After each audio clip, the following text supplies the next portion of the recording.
So we're back and we have another mystery because although we've heard from him a lot and he tweets us a lot, until 5 minutes ago, I had actually never seen this man's face. He's an Australian. Almost. Is that right? Yeah, if you look around the website a little and wind back some time a lot and ignore the names attributed. So he was there all the time, but he was hiding behind the bushes. So joining us today, an Australian who's lived in the US for 22 years, but still remains an Australian, I'm pleased to say, is Jeff Perkins, our extraordinarily prolific jingler. Welcome, Jeff. Thanks, Matty. So we're trying to give our patrons a chance to learn just a little bit more about gorillas, and particularly those they don't tend to hear on air, like you and Mog. So I'll invite you to start just by talking a bit about your life, where you kicked off, where you came into connection with sport and with cricket. Okay, I was born in Sydney, in the suburb of Marrickville. And as kids, we were just automatically sort of dumped into sport. There was no question about it. Our father played tennis, and I think about the age of 8, we were bundled off to play cricket in summer and soccer in winter. Were you any good at it? Not really. I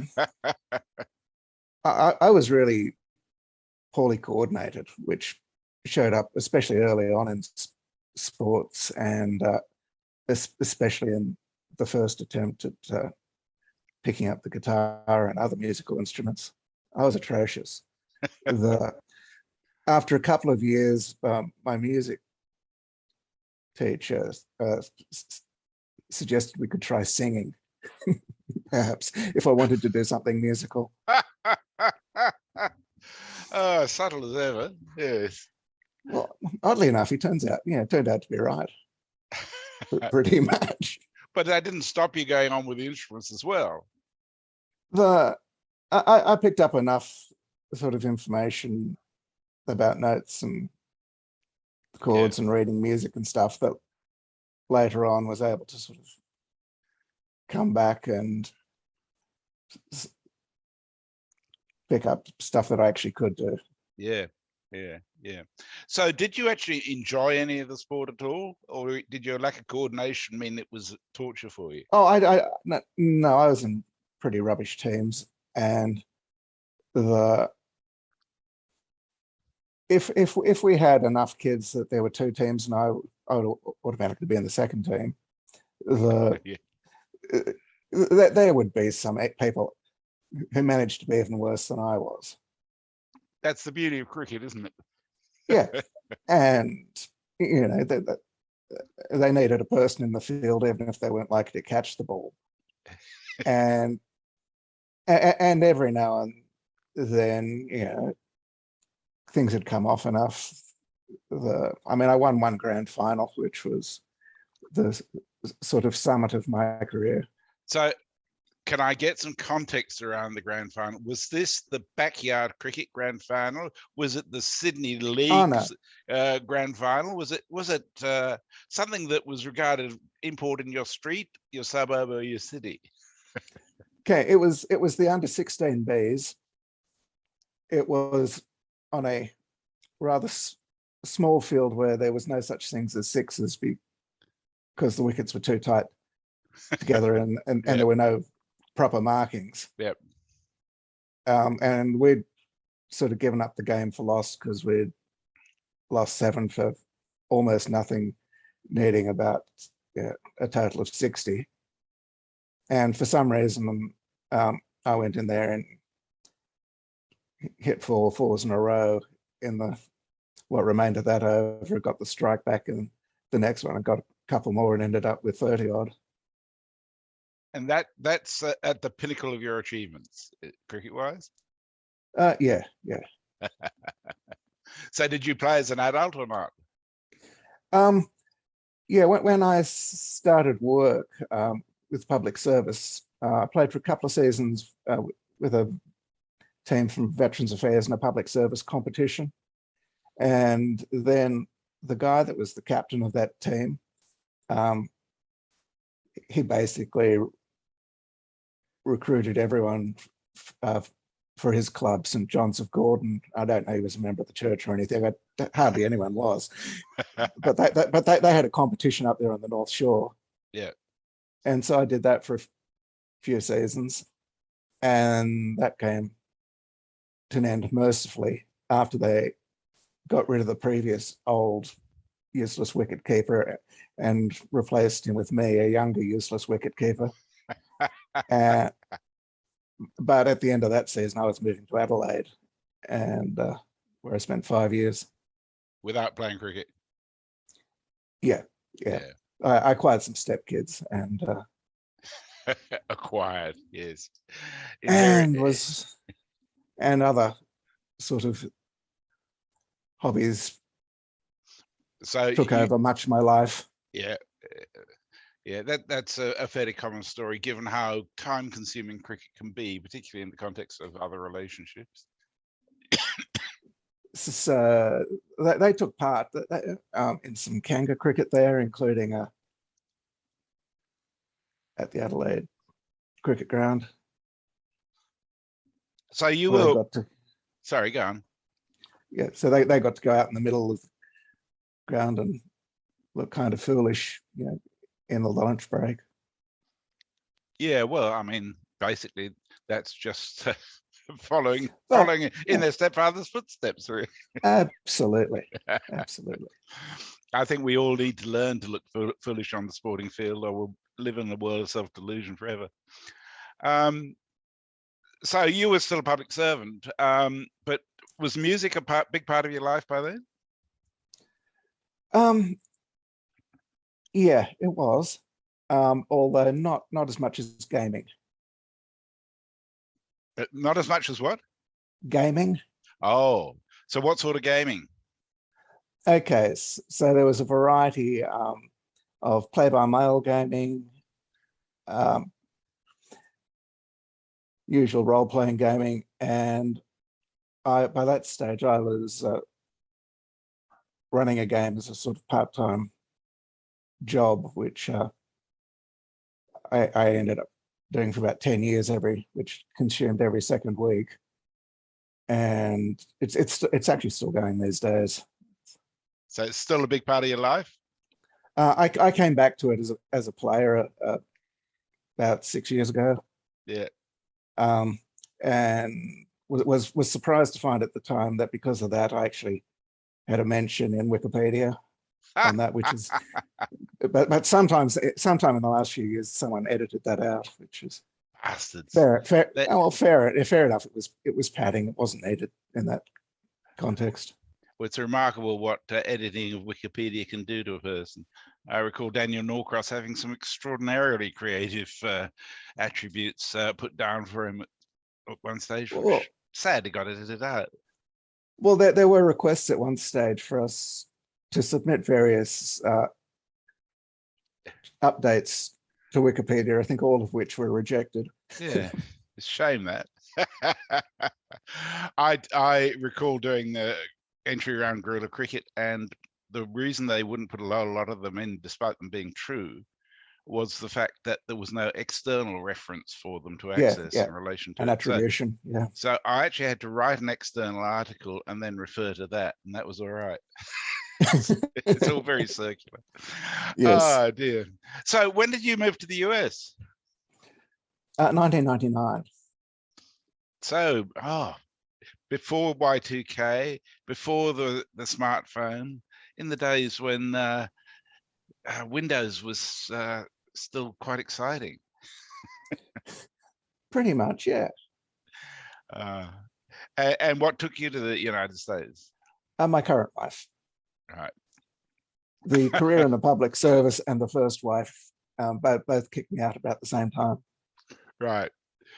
Had a downsizing. And you're in, where are you? Pennsylvania somewhere? No, Indiana. That's right. So I beg your pardon. I'm That's getting okay. my gorillas mixed up.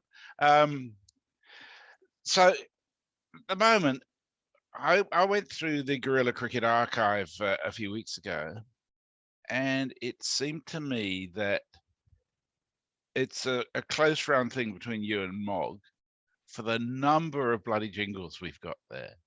If it's close run, it must be because they've lost far more of mine than of his. Well, he reckons he's submitted over 1,000. Oh, I know that I got over that mark several years ago. My God. So tell me what the process is. I spoke to Mog briefly about this. But for you, what's the creative process in terms of it all?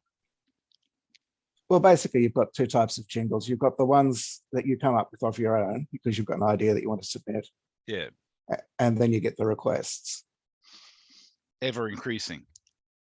Not ever increasing, but they're kind of random and erratic. Yep. So for an example, a year and a half ago, almost 2 years ago, I jingled up the entire Namibian under-19 side. Now, Mog made a smarter move because he did the Indians. Yeah. And so by now, some of those are probably coming through and he can actually use them. But there was a match on in South Africa. I think it was in South Africa. But the under-19 World Cup was on. There was a test on, and the weather in Joburg was looking sus. And we were asked the day before to jingle up the entire squads of both sides because no one knew who was going to get selected. Oh, that is outrageous. That is, it is a sweatshop. on the off chance that they were going to cover it, because if the other match was affected by weather, that they were going to cover that instead. And then, okay, the South African test wasn't it wasn't as badly struck by weather as it could have been, but I think they had the usual bad light and it finishing early. Yeah. And they had the jingles, and they decided they couldn't be buggered to switch over and do their plan of covering the final. Oh, I hope you took your revenge in some way. Oh, every now and then I submit a jingle that can't possibly be used and it's not expected to be used. But that's more like a clearing process to get something out of your system. Yes. Well, I mean, you have an amazing turnaround time and a capacity to create not just the words for the jingles, but the music for the jingle. I mean, you must have a huge familiarity with everything you need to do just to get things going like that. Enough. Part of it's just being old and being exposed to a lot of music. Yeah. But we're constantly asked to cover songs we've never heard of. Yeah. And we listen to them, and quite often we're completely unimpressed with them. Fair enough, too. I mean, everybody's a fucking poet until it comes to writing it down, aren't they? Yeah, but I'm not great at polishing things up enormously, so quite often my best impact is immediacy. Yes, yeah. So like the Sandpaper Affair, got something out quick because it was quick. It was funny at the time. They went and replayed it recently, and it just wasn't anywhere near as good outside the context. Yeah, yeah. That's inevitable, isn't it? I mean, it's when something's a current affair. I mean, I can recall some jingles, not just yours, that refer to events 7 years ago that people must be thinking, what the fuck was that about? Well, yeah, and also you get Knuckles saying his average has moved up by 1.5 in the last 6 years. He needs it to be updated. I presume the answer is get fucked, Knuckles. No. And I'm not picking on Knuckle, but I know it must be very frustrating from your point of view sometimes. What's the most fun you've ever had with the jingle? Um, the that's probably some of the ones that can't be played. Um, so I am a while back. People got sick of the really old 50 jingle, the one that was just a clip of a song, and so I did a new one, and 50's come around sufficiently frequent that people got sick of that one as well. Yep. Sooner or later, so they asked for more, and so I actually liked the jingle. I didn't always like to hear it 3 times in a row, but you know, and felt that it had mixed. But so first I decided I was going to do 50-50 jingles, counting the one that already existed. And okay, I've got to admit that number 2 was just rude, telling people it's only fucking 50, get over it. But most of the rest were proper jingles, sent in batches, and they even seem not to have lost about 10 of them. Oh, that's amazing. I mean, you're conscious of the fact that there's a cart on the machine. You can only fit so many 50 jingles on at a time. Oh, sure. But they put one on there that because there was a bit of a preview of them in a break and play once, and one batch got played. And there's one there that only exists because I wanted to use a slightly different music form, the tarantella, just for the sake of something different. Yeah. So it just goes half a century. Yeah. But it's purely to bring a different, just a different musical style. And that got lambasted, but they still stuck it in the cart and didn't put one of the other ones in there. I like it. Yeah. I like it for difference, but it's nothing. But I would say there's better alternatives. Yeah. And yeah. I mean, you're a glutton for punishment in some ways. I mean, it's nobody else's demand of 50-50 jingles. It's only you. No, I needed to get something out of my system there. Yeah. I just didn't want to be. I wanted it over and done with, and not be asked for another one. Do you put all these musical talents to good use elsewhere? Occasional use elsewhere. The BBC's got a few. Yeah. Mostly for podcasts. Do they actually pay you real money? No. I think you undervalue yourself. I mean, I know we've got fuck all, but the BBC does actually have money, and it spends it very sillily sometimes. But I think they, at the very least, should be paying you something for what you do. Oh no, but you're talking. It's a bit similar to cricket. You got people out there. It's usually podcasts, and they interact. They accept your input, and it's just nice to contribute a bit. Yeah, I get that. Oh, I do have a challenge for you, actually, Jeff. Okay. The run-out jingle that gets used a lot is a John Arlott rip, as you well know, and I like it. I ripped it about 3 or 4 years ago from a YouTube video, but it seems to be the only one we've got. And how tragic is true on some occasions, but most of the time with run-outs, no, it's a fuck up. So I reckon we need a good, not lots of them, just one other good run-out jingle. So there's your exercise for this year. Okay. Yeah. And just to keep Mark happy, it probably shouldn't be to a Beatles song. People don't always recognize Beatles songs if you check the right bit. There's because Wokes has got the middle section of A Day in the Life, and no one's picked it yet. Oh. It's because it's the boring bit, and it doesn't have the transition back into the main song. Yeah. So it's not obvious because it's not what you remember of the song. It's Paul's part. Yeah. You're obviously a great lover of Beatles music. As am I. I get parents. Um, my parents had all their albums. They had all the solo stuff. Yep. Yep. And did you watch So Get Back? we have seen that. We're off for the Christmas break, and we watched that over 3 nights. Yeah, it's long, but it's worth it. Yeah.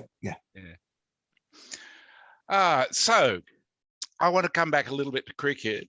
I mean, I'm assuming you don't get to see much cricket in the United States. No.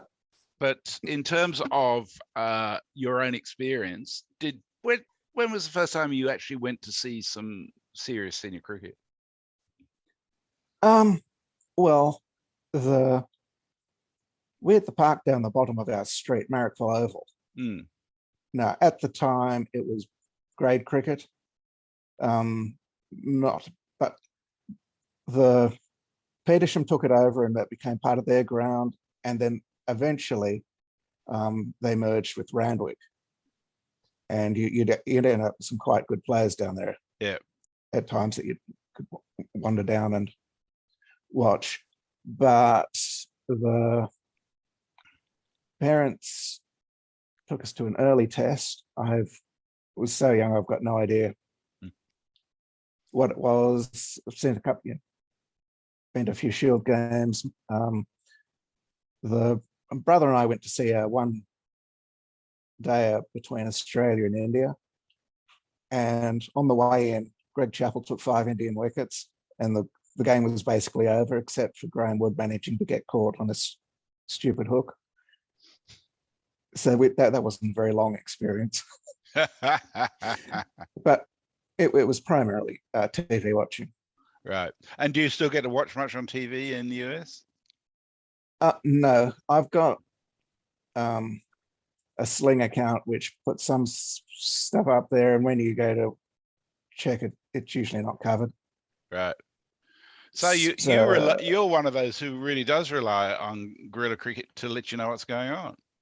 Oh, absolutely. I was, and because of the timing of matches in the UK, that's the majority of them go along quite happily during my working day. Yeah. And so I first hooked up with the sofa when there was an Australian tour of England. How did that come about?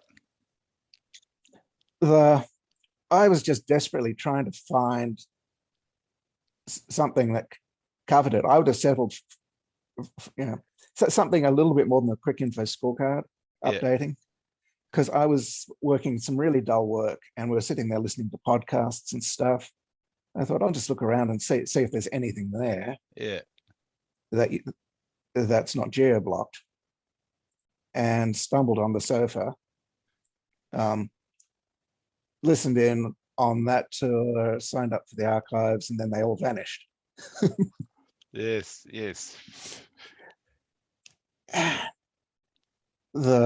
And then a bit later stumbled upon the new incarnation. And who was your link into exploiting you as a jingler?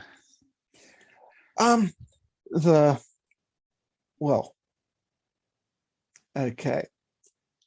There was a tour of the West Indies, and Jerome Taylor did not have a jingle. Right. And apparently no one was doing one. Yeah. And in 2015, I think it was 2015, I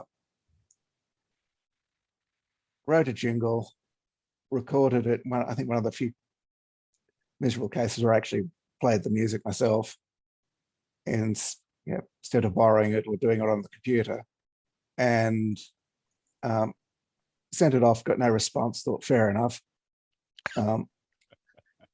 And they only found out years later that they had no awareness of ever having received it. They did track it down. None of this surprises me in the least. Then the next year in 2016, they actively asked for jingle ideas. Okay, not for jingles, they wanted ideas for Sri Lanka. Yeah. England were touring Sri Lanka, and none of them were jingled. So I wrote some ideas for the entire squad, sent them in, and Bear said, "Could you record them?" At which point I said, "No, most of these I cannot possibly do. They're beyond me." And so I rewrote them and sent them in with absolutely no idea of the process. Like I thought they would listen to them first. A reasonable assumption, actually. Yeah. Yeah, I thought that they would listen to them, tidy up noises, normalize them to the level that they wanted. And frankly, at that stage, I didn't write jingles, I wrote songs. Yes, yes. And even as far as songs go, I didn't write short songs. You know, if a song was 5 minutes was a good place to stop the intro and actually get into doing the song properly. So they used, these were all, every single one of them, they got full songs. Wow. And I thought, oh, they can just they'll just chop them down to the length they want. Yeah. And so I think the first one they played was for Harath, and which was a full version of Bowie's Heroes. And they was sort of sat there and just let the thing run through, wondering what on earth had happened. Well, I was doing the same thing. Oh dear. And did they learn from their mistakes? Oh yes, it's in the archive.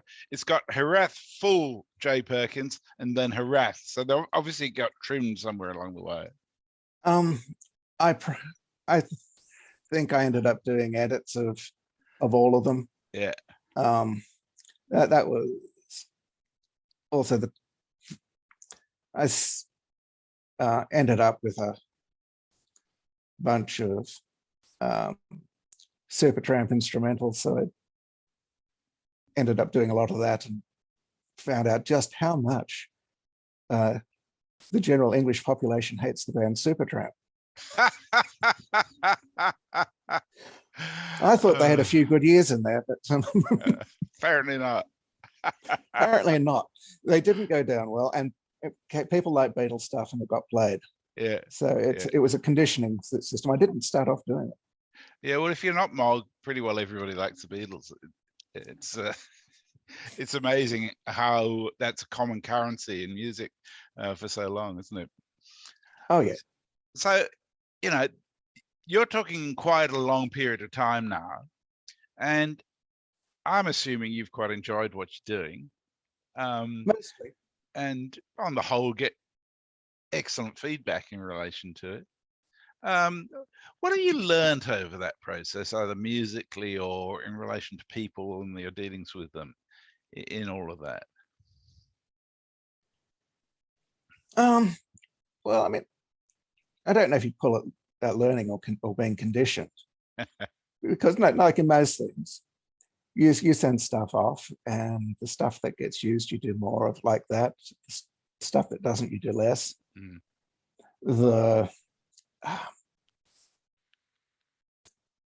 I've learnt how to actually write things as a jingle from the outset, instead of really not feeling as if you've done anything much unless you've actually done a full song, and then cut it down to a usable size. And now we're going a bit broad. From an existential point of view, what's the impact of guerrilla cricket been for you, for your life? Okay, the initial impact was I got to follow the cricket in a foreign country. It was a bit of normal life that you're able to maintain in this peculiar place where they got their own ideas about sports and cultures and stuff.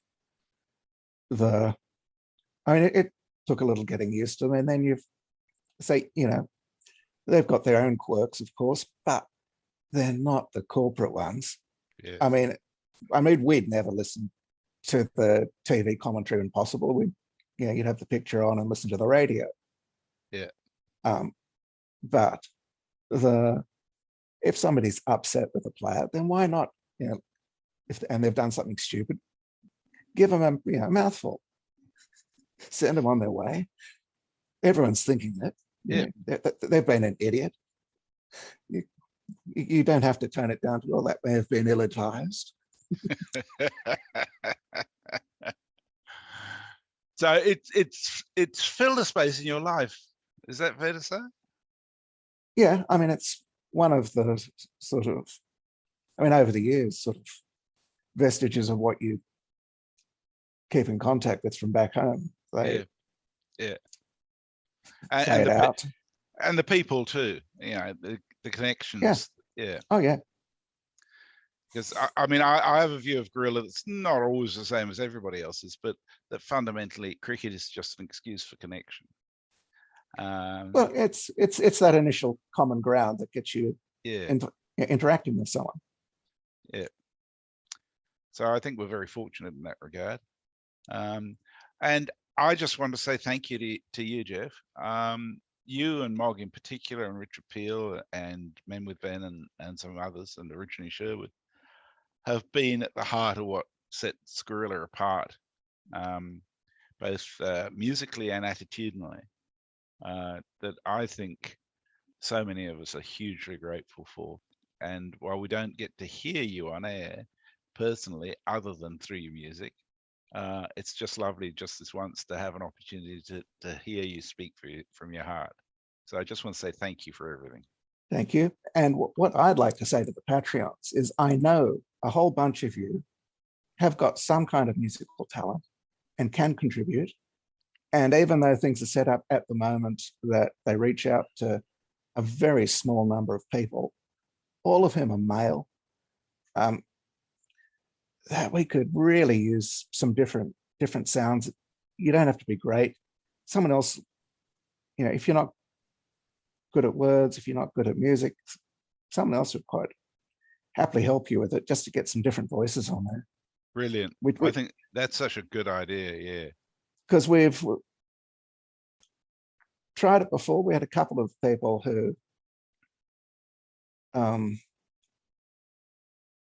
one that, happy with his guitar playing, but didn't want to sing on anything. Another one happily sung, but could have done with some music. But, and in the end, they've not felt confident enough to go and put themselves forward. But look, are you offering yourself as a mentor by any chance, Jeff?